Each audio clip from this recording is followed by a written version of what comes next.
Ang susunod na programa ay nagpapatuloy dahil sa ating mga partners and supporters ng Greg Durante Ministry.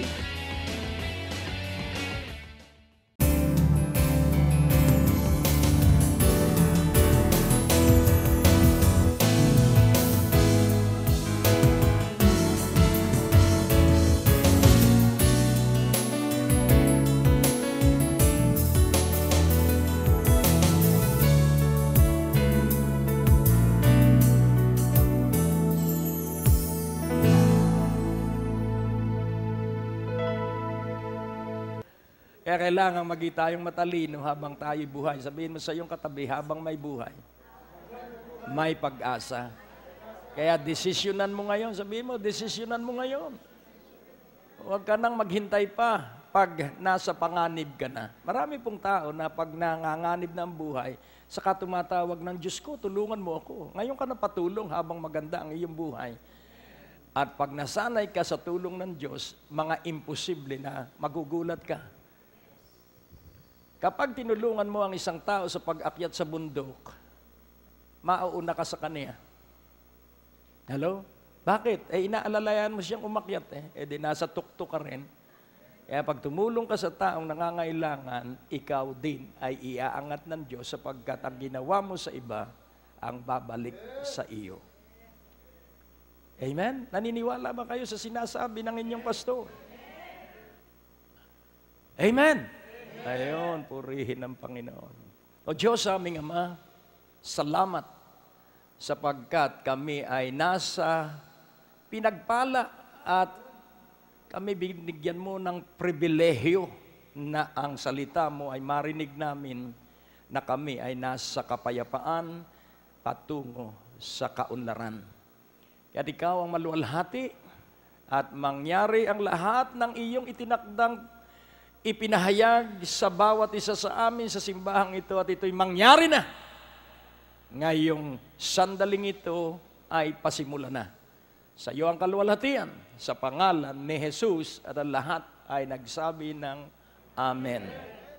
According to prophecy, according to prediction.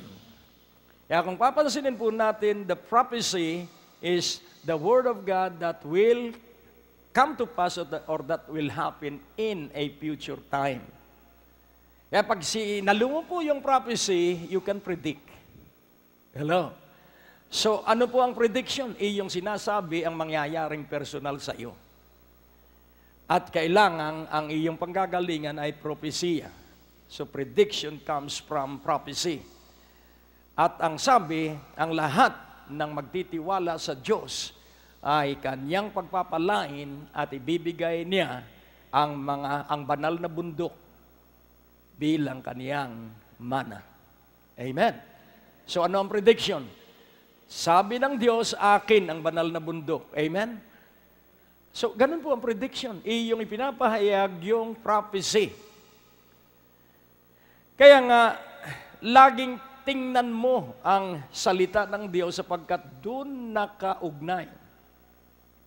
Ang lahat ng ating pagkabuhay araw-araw is always based on the Word of God. Amen? Kaya ang paggalang ko sa salita ng Diyos ay napaka-ingat at ito po ay mataimtim. Amen? Kaya nga unawain mong mabuti as you stand on the Word of God, ginagawa mong sigurado ang iyong buhay. You will be unshakable. You will be unmovable. And you will always be steadfast. Kahit ano po ang mangyari, tatlong bagay: unshakable, unmovable, and steadfast. Amen. Hallelujah. Na kahit lumilindol, hindi ka nasishake. At kahit na ano pa ang mangyari, you will not bud. Ika'y nakatayo lang sapagkat alam mo na nasa unahan mo ang Diyos at nasa likuran mo ang kanyang kaluwalhatian. So, if you believe that God is in front of you and that is true, and believe that He is in our backside protecting us dun sa mga hindi natin kita. Hindi po natin kita ang likuran, pero ang Diyos nagbabantay dun sa hindi natin kita. Kahit kita natin ang harapan, hindi rin natin kita ang beyond doon sa layo ng ating mata.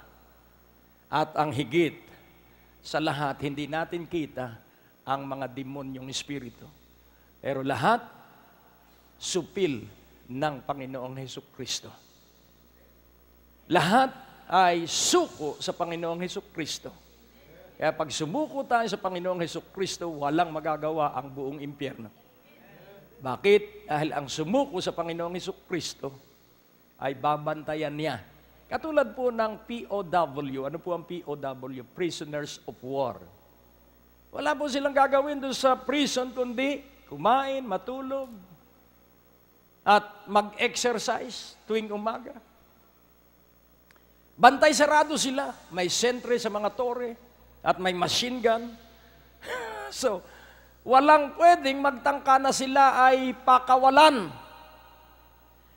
At nais kong inyong maunawaan, if you are a prisoner of Jesus Christ, hallelujah, and I am, if you are a slave to Jesus Christ, and I am, then I am protected by my master. I am protected by my captor.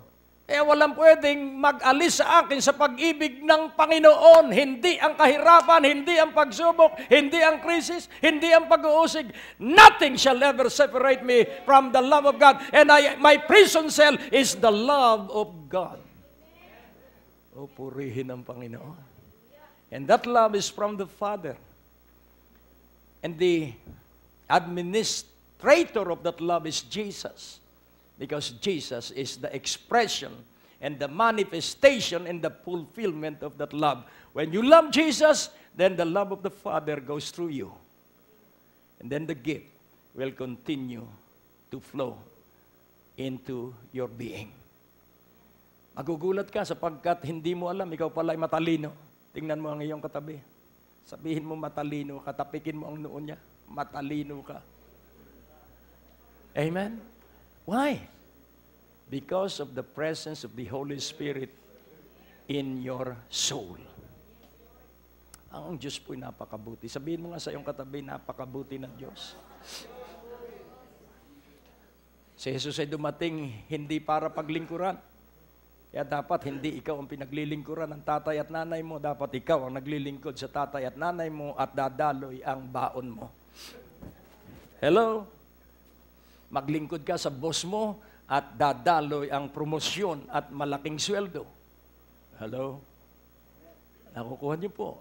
Dahil kung tatrabahuhin mo lamang ay yung kaya mo, magugulat ka dahil dahan-dahang nababawasan ka ng sweldo. Dahil alam ng iyong boss ang kakayahan mo. But if you work beyond the hours, beyond what is possible, alam mo, magugulat ka.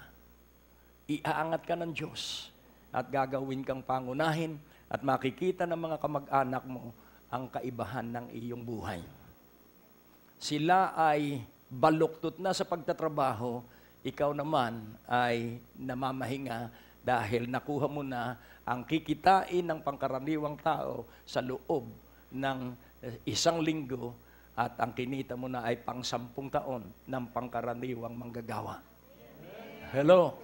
Amen? Kaya ikay magkakaroon ng panahon na magsayaw. Yung iba wala ng panahon na umindak eh. Yung iba wala ng panahon dumalo sa gawain ng Panginoon. Dahil abalang-abala sila sa kanilang sarili. Hayaan mong ang Diyos ang maabala sa iyo. Amen? Eh, siya ang kumukup-kup sa atin. We were adopted as children of God.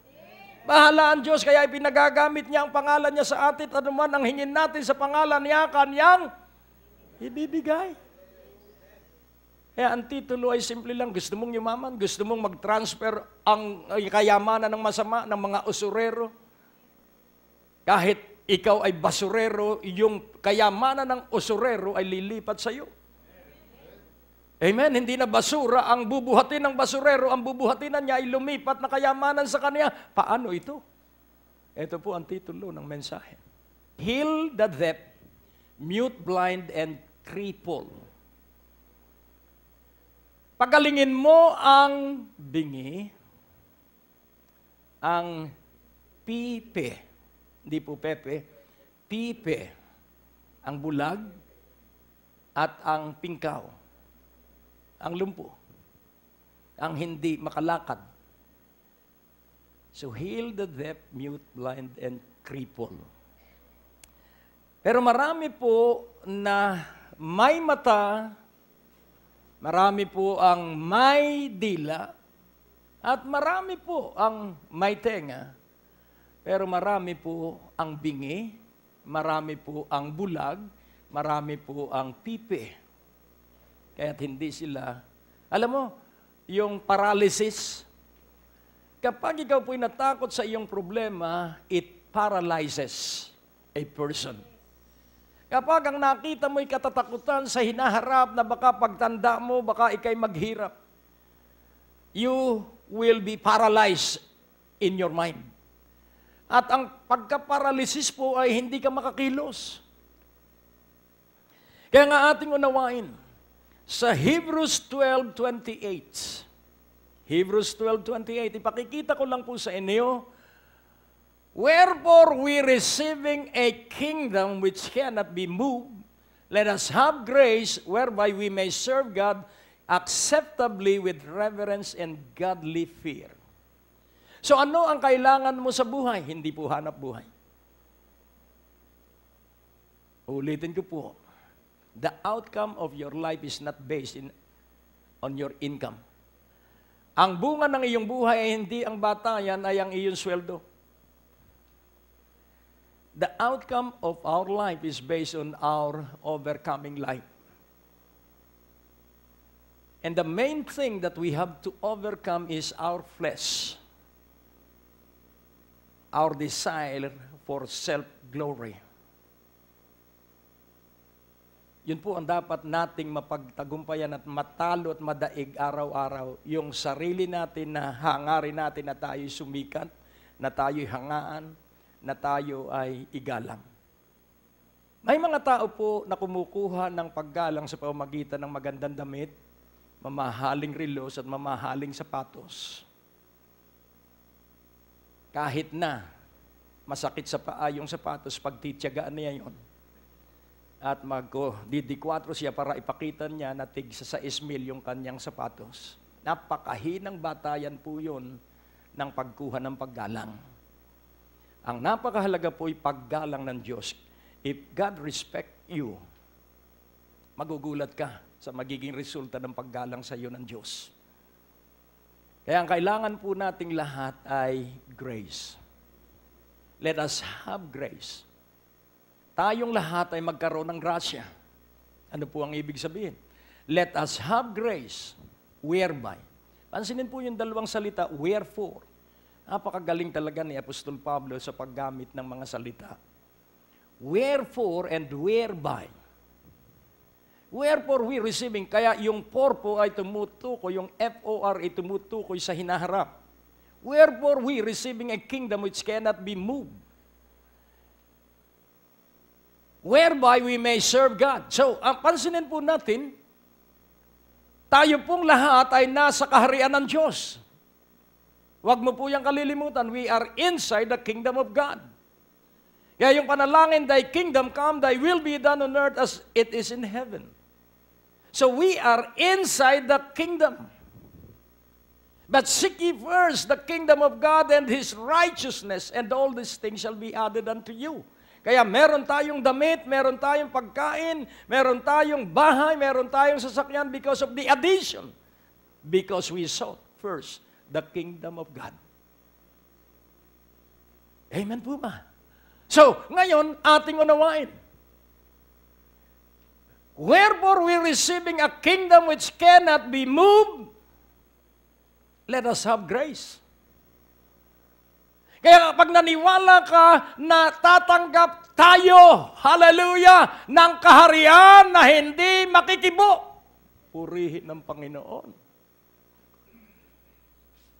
At ano ang kaharian? Ang kaharian ay maglilingkod tayo sa Diyos, hallelujah, at ang paglilingkod natin ay tanggap ng Diyos na merong mataas na paggalang at merong makadiyos na pagkatakot. How shall I serve God acceptably with reverence and godly fear? I need grace. So if you have grace, you can serve God acceptably with reverence and godly fear. Pansinin po natin, nagtapos itong talatang ito ay sa colon. Pagbibigay ng diin sa verse 29. For our God is a consuming fire. Sapagkat ang ating Diyos ay tumutupok na apoy. God is a consuming fire. Hindi po sinabing the consuming fire, but a consuming fire. At alin ang tutupukin ng Diyos? Ang tutupukin ng Diyos ay ang tiwala natin sa sarili. Mabibigot tayo pag ang tiwala natin sa sarili lamang. Kailangan ang mapalad, right attitude, right thinking, so that you will be fruitful. And what is the right attitude? That you are dependent 100% sa Diyos. At para maging matagumpay, learn the 101 principle. What is that 101 principle? Know your goal. Ano ba ang gusto mo sa buhay? O ano ang gusto ng Diyos sa iyong buhay? Know that one goal. And give 100% of all your life to that one goal. Pag marami po ang paksa at gawain, wala ka pong magiging mahusay na kahihinatnan. Preach on the main thing, or do the main thing. And what is the main thing? To give glory to God. Susunugin po ng Diyos yung mga bagay na yon.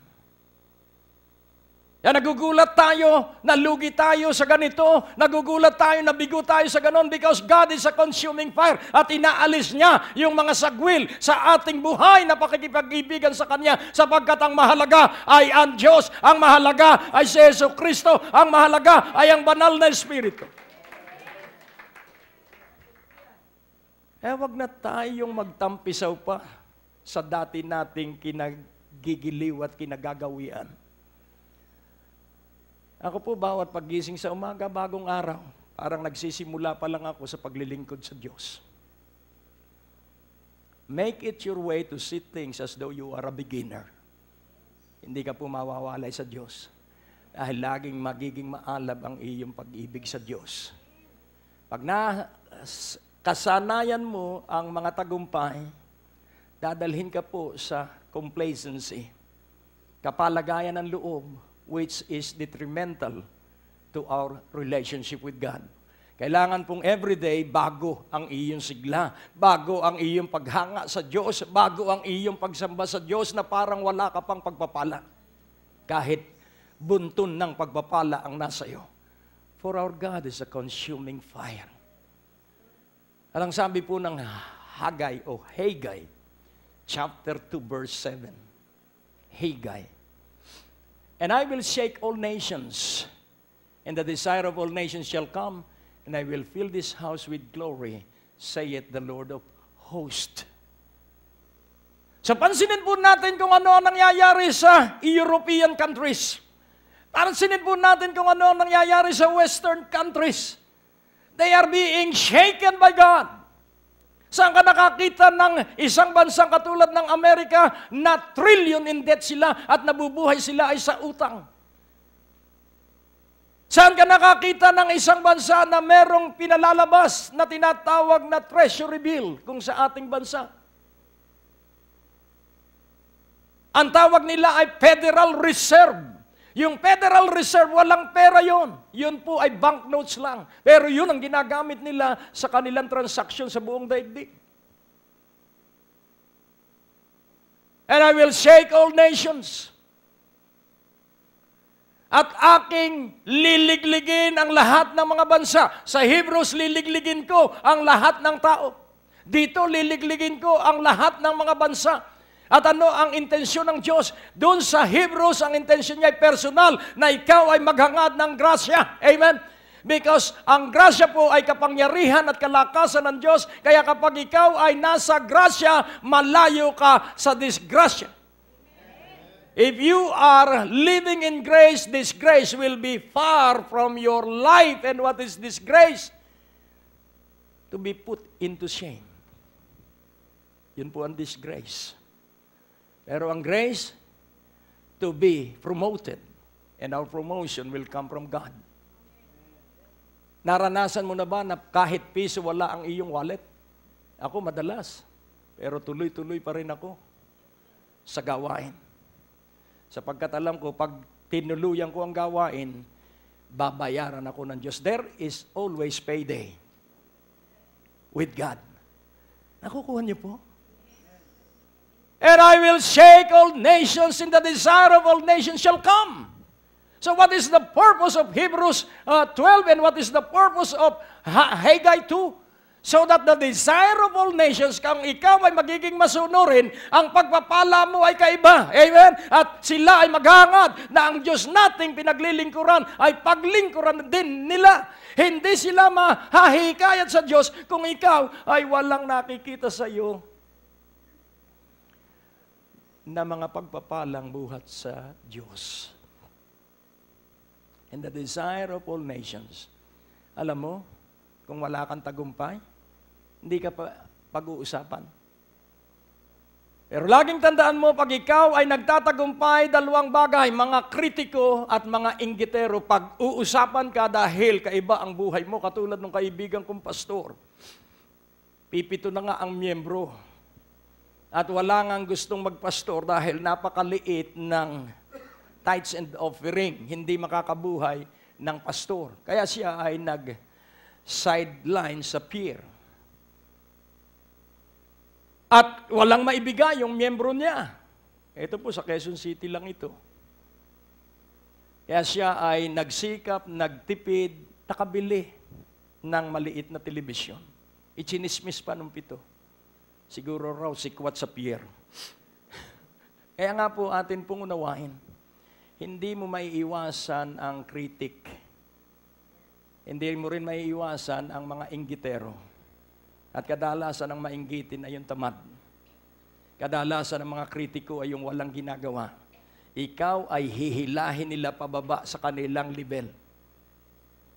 So the best way to win over against the critics, do not go down to their level. Do not say anything. Hayaan mo lang silang magbubusa. Para lang naman silang popcorn at chicharon. Pero ikaw, dahil ikay mabigat, dahil sa pagpapala at pagsama ng Diyos, aangat ka. Para po sa pagpapatuloy ng programang ito, kailangan po namin ang inyong panalangin at pinansyal na suporta. Sa bawat kaloob ng inyong ipapadala, anuman ang halaga, bibigyan po namin kayo ng anointing oil bilang pasasalamat sa inyong pagtulong at pagsuporta sa Greg Durante Ministries. Nakagagalak at nakakatuwa na maalaala ang kagandahan ng Diyos. Sapagkat ang sama-sama nating pagkakaisa at pagkakasundo ang siyang dahilan ng tagumpay ng gawain upang ang prayer mountain at ang prayer and worship building ay ating maitayo. At kita natin sa screen ang larawan na naabot na natin sa ating construction. At ito ay muling nangangailangan pa ng karagdagang salapi upang ito ay ating matapos. Kaya ang hamon ko, magkaloob ang bawat isa. At kung kaya mong magkaloob ng halaga na sa iyong paniniwala ay makaluluwalhati at makalulugod sa Panginoon, halaga na hindi mo pa naisa sa gawa at hindi mo pa na ipagkaloob kailan paman. Kaya sa makapangyarihang pangalan ni Jesus, ako ay dudulog sa Diyos upang sa iyong pagtanggap ng hamon ay makakilos at makagawa ang Diyos sa iyo at maranasan mo ang walang ubos na biyaya. O Diyos, lahat ng sumusubaybay sa palatuntunang ito ay may bukas na puso at bukas na isipan, at ang bukas na langit ay nararanasan nila sa araw-araw. At hayaan mo na sa bukas nilang palad, dumaloy ang libo-libong salapi para makumpleto ang gusali na dalanginan. Sa makapangyarihang pangalan ni Jesus, bless them, prosper them, at maranasan nila ang kaginhawahan at kapayapaan sa pangalan ni Jesus. Amen. May mga na-miss ka bang broadcast ni Pastor Greg? Huwag malungkot, maaari mo na itong balikan sa pamamagitan ng pag-log on sa www.greggdurante.com. Doon sa ating website, i-click lamang ang mga video preachings na nais mong mapakinggan, English o Tagalog o anumang mga title na nais mong panoorin, at 24 hours, 7 days a week, mapapakinggan at mapapanood mo si Pastor Greg. Naniniwala kami na sa pakikinig ng salita ng Diyos, nandoon ang paglago at pag-unlad ng inyong mga buhay at mararanasan ninyo ang biyaya ng ating Panginoon. Ang natapos na palatuntunan ay nagpapatuloy dahil sa inyong mga pinansyal na kaloob na ibinibigay sa Greg Durante Ministries. Tapos na naman po ang ating palatuntunan at nais po naming makarinig mula sa inyo. Maaari po kayo sumulat sa P.O. Box 4135 Manila o mag-text sa mga numero na nakikita nyo sa ating screen o tumawag sa mga telepono na inyo pong nakikita din sa ating mga screen, at handa po kaming makarinig mula sa inyo ng patotoo ng pagpapala at biyaya at tagumpay. At kung kayo po ay napagpala sa palatuntunang ito, maaari nyo pong ipadala ang inyong mga kaloob sa iba't ibang sangay ng Bangko de Oro sa buong Pilipinas at maihatid ang mabuting balita sa lahat ng panig ng bansang Pilipinas. At kung kayo po ay wala pang dinadaluhang panlingguhang gawain, inaanyayahan po namin kayo sa 2nd floor, Medicare Building, Ortigas Avenue, Green Hills, San Juan, alas 9:30 ng umaga at alas 4:30 ng hapon. Lahat po ay welcome sa gawain ito. At tuwing araw ng Biyernes, meron po tayong Night of Revival sa ganap na alas 6 ng gabi dito rin po sa Green Hills, San Juan. Magsama-sama tayo sa palatuntunan ito sa ganito rin pong oras at patuloy ninyong maranasan ang biyaya at kasapatan ng ating Panginoon, and it's always a great day to live.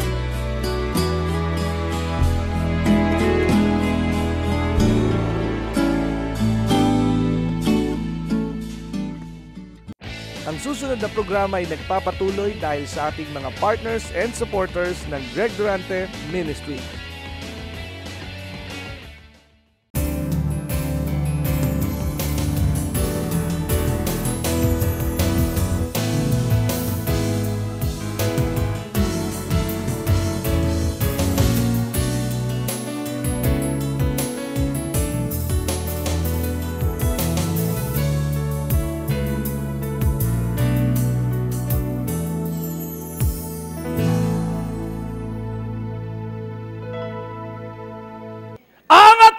At ika'y pararangalan ng Diyos. And I will shake all nations, and the desire of all nations shall come, and I will fill this house with glory, saith the Lord of hosts. I will fill this church with glory. And what is glory? The very presence of God. What is glory? The miracle-working presence of God. Magugulat ka na lamang na bigla na lamang nawala yung mga sisikdo-sikdo sa iyong puso at hindi ka na idadaan pa sa angiogram at hindi ka na idadaan pa sa kung ano-anong mga patakaran ng medisina. Saan ka nakakita ng bansa na bago ka gamutin, pipirma ka ng waiver na kung magkamali man sila, wala silang pananagutan sa batas. Sa Pilipinas lang po meron yan. It is fun living in the Philippines. Sa Amerika po, ang malpractice insurance po ng doktor, bayaw ko po'y doktor, ang laki ng binabayaran niya yearly sa insurance.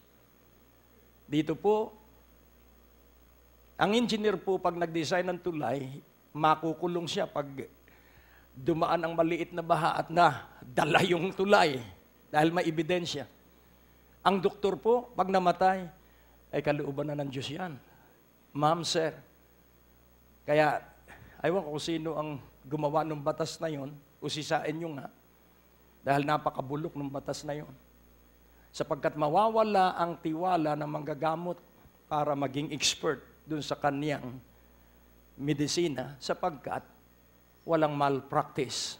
Hindi sila pwedeng idemanda dahil may waiver. Napansin po ninyo yon? Kahit saan ka pumunta, pagpipilapin ka na kung sakali na ikay mamatay sa operasyon.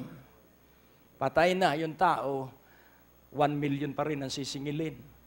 Ganyan po kabulok ang sistema sa ating bansa. Hindi po ako kritiko, kundi ipinakikita ko lang po sa inyo kapag ikay maalam sa Diyos. Kapag ikay maalam sa Diyos, hallelujah!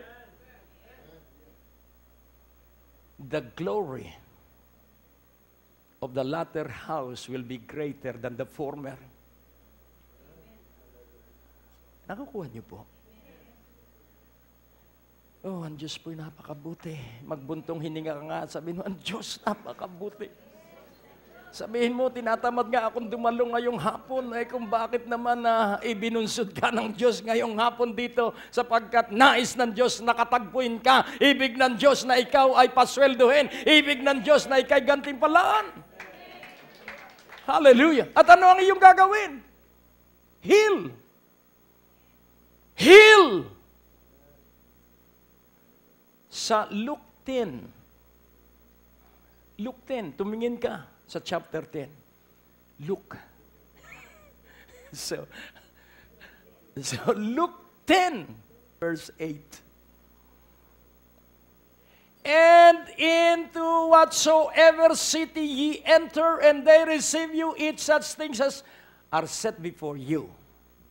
Sa anumang lungsod na inyong pupuntahan, at kayo'y tinanggap, kanin ninyo ang mga bagay na inihahain sa inyo. Glory. Naalala ko ang Northern Thailand. Nasa kabundukan ako ng Thailand at kami ay nakaupo sa latok. Alam niyo yung latok? Yung mesa ng hapon na ikaw ay nakakross ang iyong dalawang hita. At kayo kumakain na may hugasan ng kamay. Hello? That is Thailand. So, kakain at maaanghang yung nakaahin. Kaya sabi ng Panginoon, kung anong iahin sa iyo, kanin mo. At kung makakain ka ng lason, hindi ka mamatay. So, buhay na buhay po sa akin yung talatang yon. Dahil hindi ko alam kung ano yung kinakain ko. Sa Hanoi, sa Pilipinas, hindi kinakain ang, ano po yung, sa Quezon ay pinatubo, ano dito yon? Anong tawag dito sa Maynila? Anong tawag dito nung, hindi, yung munggo na nagdahon? Togi! Yan. Dito yon pinakukuluan, doon, hilaw. Bubudburan mo lang ng sukang may sili at kakain na kayo. At ako, dahil misyonero ako sa squatter area ng Hanoi, kumakain din ako. And into whatsoever city ye enter, and they receive you, eat such things as are set before you. So tuwan-tuwa sila. At nung nasa Ho Chi Minh City ako, pagkatapos ng aming pagtuturo sa kanila, inaakap ako ng mga leader ng komunista sa mga kabundukan at umiiyak. Hello? Bakit? Sapagkat sila'y nahipo ng Diyos. Sapagkat sila'y natuto ng katotohanan na nasa salita ng Diyos. Ano ang verse 9? And heal the sick that are therein, and say unto them, the kingdom of God is come nigh unto you. So ano ang palatandaan na ikaw ay nasa kaharian ng Diyos kapag idinalangin mo ang may sakit sa puso at pagkapanalangin mo ito'y gumaling, sabihin mo sa kanila, pag sinabi nila, sister, brother, gumaling ako pagka-pray mo, the kingdom of God come near unto you. Amen. So what is the kingdom of God? The kingdom of God is the glory of God. The kingdom of God is the healing power of Jesus Christ. Kaya pag gumaling ang may sakit, kapag ikay nanalangin dahil ikaw ay nasa kaharian ng Diyos at sinakluban mo yung may sakit ng kaharian ng Diyos. Kaya, Doctor, heal yourself. Sabi doon sa isang aklat, I am my doctor. So God is my doctor. I am my doctor. It is not Him though He is a practicing good doctor. Pero ang sabi niya, kahit siya ay nagpakadalubhasa, si Ruben, napakagaling na doktor, dahil siya, nung teenager siya ay patpatin at mamamatay na. At nagtanong siya sa Diyos kung pwede pa siyang mabuhay. At ang sabi ng Diyos, oh, try me. At bubuhayin kita. At siya ay nabuhay. Kaya ipinanatan niya sa Diyos na siya ay mabubuhay, na magpapagaling ng lahat ng may sakit. At ang sabi niya, ang isang mahusay na manggagamot, ang kanyang pasyente lang sa maghapon ay at least 4. Dahil ang mahalaga sa paggamot ay kwentuhan. Hello. Magkukwentuhan para maging palagay ang loob ng pasyente, dahil ang unang aalisin ng doktor sa pasyente ay mag-akalang siya ay kukwartahan. At pag ang tao na ginagamot ay nag-isip ng malaking gastos, kahit magaling yung doktor, mamamatay yun. Dahil sa sobrang takot doon sa magiging bayaran niya. Nakukuha niyo po, may kaibigan ako ng tatay niya ay mahusay na abogado sa Makati. At siya ay destino na magha-heart transplant. Nakalinya na po siya. Dumating yung dalubhasa mula sa Amerika na Pilipino. Nakahanda na siya para ipasok sa operating room. Eh biglang may dumating na big shot kaysa kanya. Inuna yung big shot. At sumama ang loob niya doon sa doktor. At kinimkim niya yung sama ng loob. Kaya nung operahan siya, na-paralyze siya dahil sa sama ng loob. Hello? Sad. Pero talagang ganun po ang buhay kapag hindi tayo nagtagumpay sa sama ng loob. Sabihin mo sa iyong katabi, huwag ka nang sasama ang loob. Masama na nga ang paligid kung bakit pasasamain mo pa ang loob. Pagandahin mo ang iyong loob at yung masama sa paligid ay gaganda. Amen. Pag maliwanag ka sa loob, liliwanag ang iyong kapaligiran. Your prosperity and your success is just one bright idea from God. And you can only receive bright idea from God kung wala kang sama ng loob. Hello? Hindi nakapagpaparumi sa tao ang mula sa labas, ang nagpaparumi sa tao ay mula sa loob. Yung sama ng loob, dudumi ka nun. Kaya umalis ka na sa sama ng loob, sabihin mo sa iyo, pakiusapan mo yung katabi mo, please, umalis ka na sa sama ng loob. Maawa ka sa iyong mga kamag-anak. Amen? Dahil malaki ang kanilang pag-asa sa iyo. Idinadalangin ka nga na ikay yumaman para may mauutangan sila. Ay kung bakit naman puro ang sama ng loob mo at kung saan-saan ka pa nakatingin. Ikaw ang gagamitin sa iyong pamilya. Pero alisin mo ang sama ng loob mo. Amen? Hallelujah. Lakas ng amen nung gumaling. And heal the sick that are therein. Saan yung therein? Sa city. Kaya sa iyong paligid, kung hindi man pumayag na ipanalangin mo sa iyong closet of prayer, manalangin ka na pagalingin yung mga kapitbahay mo na nagdudurugista. Pagalingin yung mga kapitbahay mo na walang pag-asa sa buhay. At ikaw mismo ang lalakas ang pananampalataya sapagkat behind the scene, nakikita mo na yung lihim na idinalangin mo ay pinagaling ng Panginoon because God need an intercessor. Praise God! Hallelujah! At magugulat ka na lang isang araw, lalapit yung taong gumaling sapagkat diniktahan siya ng banal na Espiritu na ikaw ang nanalangin. Isang misyonero, summer noon sa India. At siya ay uhaw na uhaw. At bumili siya ng palamig. At sa sobrang uhaw niya, kanyang linulon yung buong baso. Yun pala, hindi yung buong baso, yung buong isang basong palamig. At hindi niya namalayan na yung tipak na yelo may kasamang tipak na bubog. Kaya pumasok sa kanyang lalamunan, puro sugat yung kanyang lalamunan at ang kanyang mga bituka ay nagkasugat-sugat. At siya nag-iisa dahil dala niya yung kanyang palamig sa tabi ng aplaya. At nandun siya, mamamatay na siya. Misyonero po yan. At bigla na lamang siyang nabuhay. At siya bumalik ng Amerika at pumunta siya sa usual na ginagawa niya na mag-church hopping para sa probisyon ng kanyang misyon sa India. At doon sa kanyang pinagsalita ang isang simbahan, hindi siya kilala pero linapitan siya ng babae. Nakita na po kita. Ikaw ba ay nagkaroon ng karanasan na ikaw ay halos agaw buhay na sa isang, hindi ko po alam kung anong bansa. Agaw buhay ka at ikay nasa tabing dagat at mamamatay ka na at ipinakita ng Diyos ang mukha mo sa akin and I interceded for you. Parang sabi niya, salamat sa iyong panalangin. Nais ko pong ipaunawa sa inyo. Sabihin mo sa himpapawid. Sabihin mo, I am sending my name. Intercessors all over the world, catch my name. If you are in need, declare it. Na ang iyong pangalan ay dalhin ng anghel sa mga intercessor sa anumang panig ng daigdig. And somebody will intercede for you. Amen? Ang Diyos po natin napakabuti.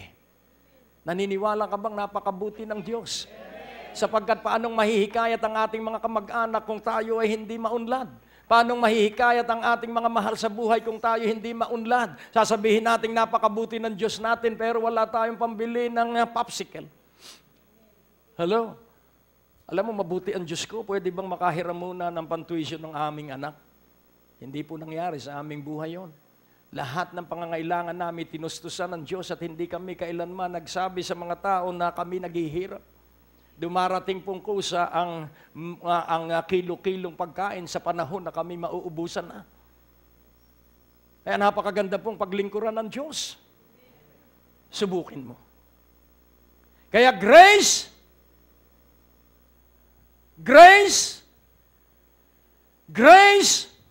will give you a reverential fear. Heal the sick that are therein, and say unto them, the kingdom of God is come nigh unto you. Ang mahirap po, hindi lubhang nakakaawa yung mga pipe, bulag, bingi, lumpo. Sapagkat pag nagkasundo po yun, bubuhatin ng bulag yung bingi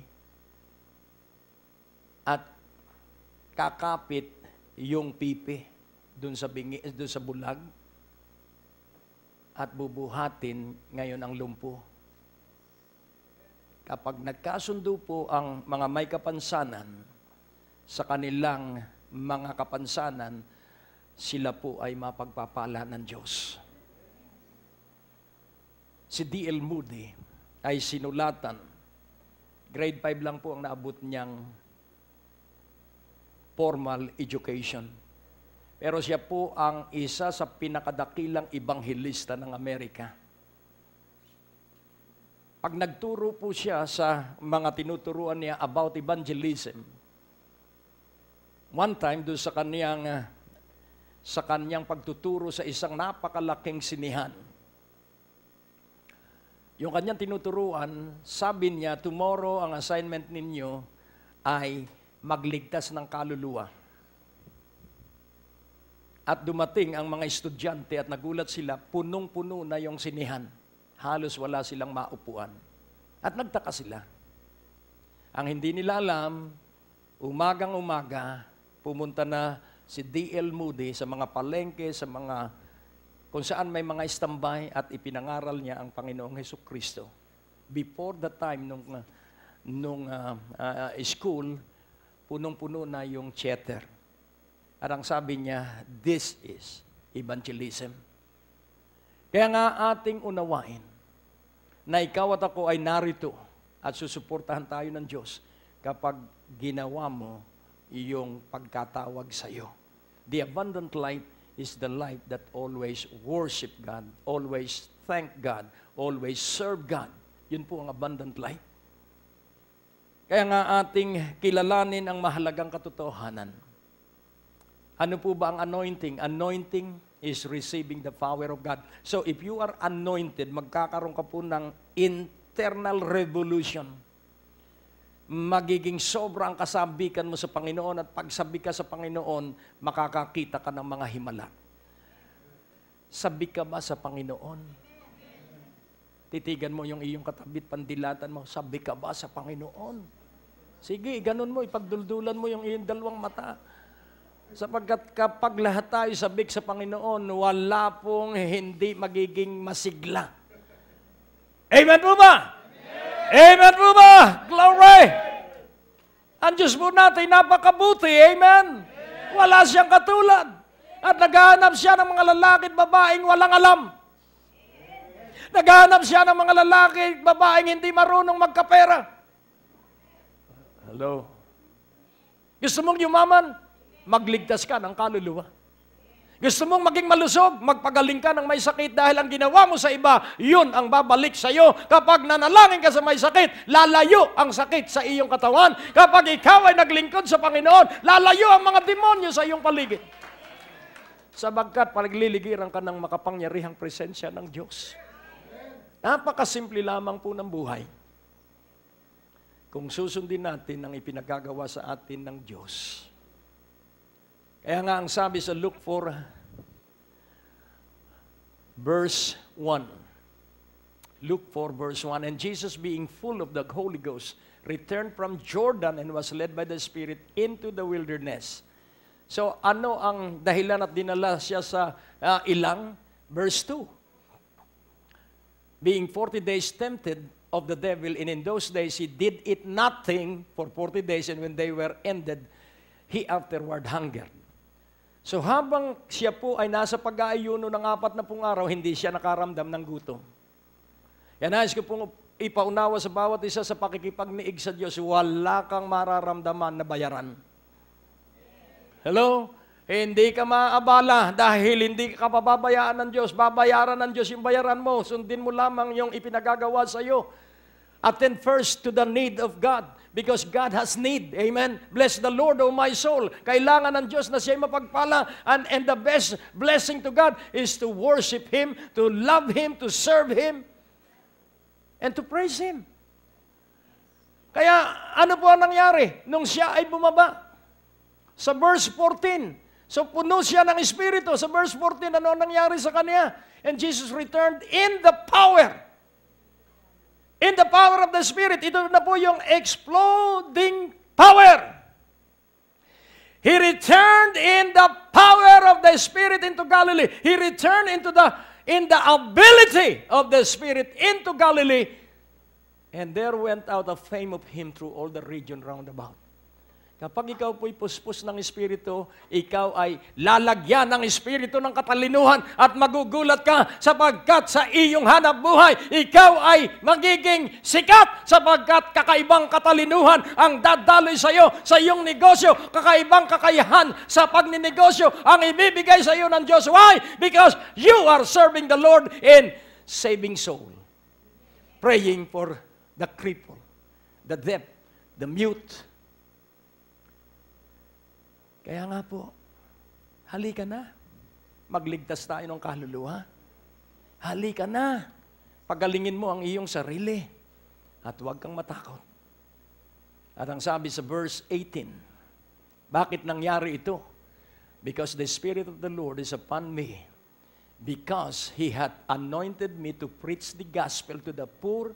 He hath sent me to heal the brokenhearted, to preach deliverance to the captives and recovering of sight to the blind, to set at liberty them that are bruised. And in verse 19, to preach the acceptable year of the Lord.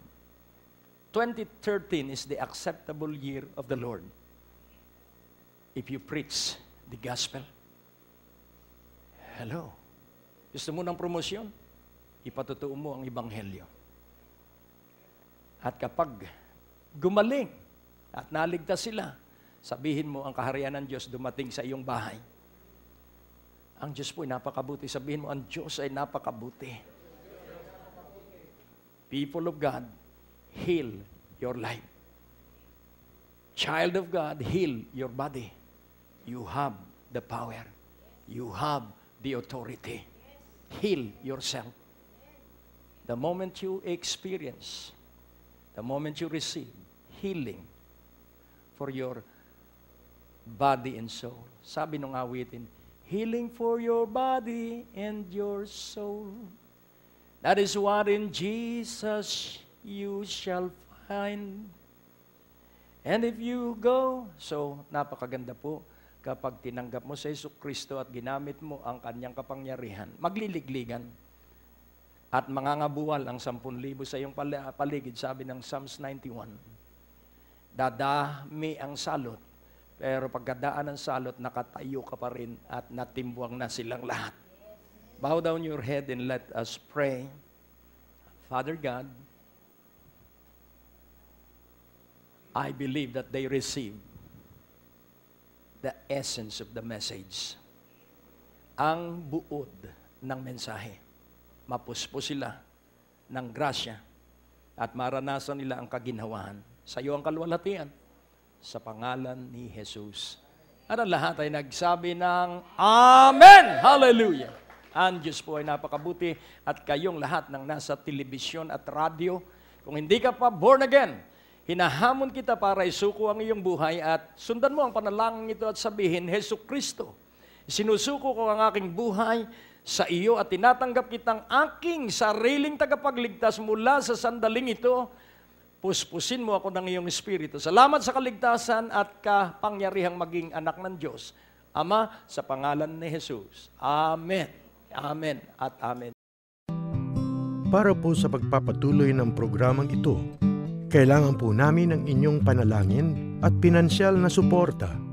Sa bawat kaloob ng inyong ipapadala, anuman ang halaga, bibigyan po namin kayo ng anointing oil bilang pasasalamat sa inyong pagtulong at pagsuporta sa Greg Durante Ministries. Nakagagalak at nakakatuwa na maalaala ang kagandahan ng Diyos. Sapagkat ang sama-sama nating pagkakaisa at pagkakasundo ang siyang dahilan ng tagumpay ng gawain upang ang prayer mountain at ang prayer and worship building ay ating maitayo. At kita natin sa screen ang larawan na naabot na natin sa ating construction. At ito ay muling nangangailangan pa ng karagdagang salapi upang ito ay ating matapos. Kaya ang hamon ko, magkaloob ang bawat isa. At kung kaya mong magkaloob ng halaga na sa iyong paniniwala ay makaluluwalhati at makalulugod sa Panginoon, halaga na hindi mo pa naisa sa gawa at hindi mo pa na ipagkaloob kailan paman. Kaya't sa makapangyarihang pangalan ni Jesus, ako ay dudulog sa Diyos upang sa iyong pagtanggap ng hamon ay makakilos at makagawa ang Diyos sa iyo at maranasan mo ang walang ubos na biyaya. O Diyos, lahat ng sumusubaybay sa palatuntunan ito ay may bukas na puso at bukas na isipan at ang bukas na langit ay nararanasan nila sa araw-araw. At hayaan mo na sa bukas nilang palad, dumaloy ang libo-libong salapi para makumpleto ang gusali na dalanginan. Sa makapangyarihang pangalan ni Jesus, bless them, prosper them, at maranasan nila ang kaginhawahan at kapayapaan sa pangalan ni Jesus. Amen. May mga na-miss ka bang broadcast ni Pastor Greg? Huwag malungkot, maaari mo na itong balikan sa pamamagitan ng pag-log-on sa www.gregdurante.com. Doon sa ating website, i-click lamang ang mga video preachings na nais mong mapakinggan, English o Tagalog o anumang mga title na nais mong panoorin at 24 hours, 7 days a week, mapapakinggan at mapapanood mo si Pastor Greg. Naniniwala kami na sa pakikinig ng salita ng Diyos, nandoon ang paglago at pag-unlad ng inyong mga buhay at mararanasan ninyo ang biyaya ng ating Panginoon. Ang Ang natapos na palatuntunan ay nagpapatuloy dahil sa inyong mga pinansyal na kaloob na ibinibigay sa Greg Durante Ministries. Tapos na naman po ang ating palatuntunan at nais po naming makarinig mula sa inyo. Maaari po kayo sumulat sa PO Box 4135 Manila o mag-text sa mga numero na nakikita nyo sa ating screen o tumawag sa mga telepono na inyo pong nakikita din sa ating mga screen at handa po kaming makarinig mula sa inyo ng patotoo ng pagpapala at biyaya at tagumpay. At kung kayo po ay napagpala sa palatuntunan ito, maaari nyo pong ipadala ang inyong mga kaloob sa iba't ibang sangay ng Bangko de Oro sa buong Pilipinas at maihatid ang mabuting balita sa lahat ng panig ng bansang Pilipinas. At kung kayo po ay wala pang dinadaluhang panlingguhang gawain, inaanyayahan po namin kayo sa 2nd floor, Medicor Building, Ortigas Avenue, Green Hills, San Juan, alas 9:30 ng umaga at alas 4:30 ng hapon. Lahat po ay welcome sa gawain ito. At tuwing araw ng Biyernes, meron po tayong Night of Revival sa ganap na alas 6 ng gabi. Dito rin po sa Green Hills, San Juan. Magsama-sama tayo sa palatuntunan ito sa ganito rin pong oras at patuloy ninyong maranasan ang biyaya at kasapatan ng ating Panginoon, and it's always a great day to live.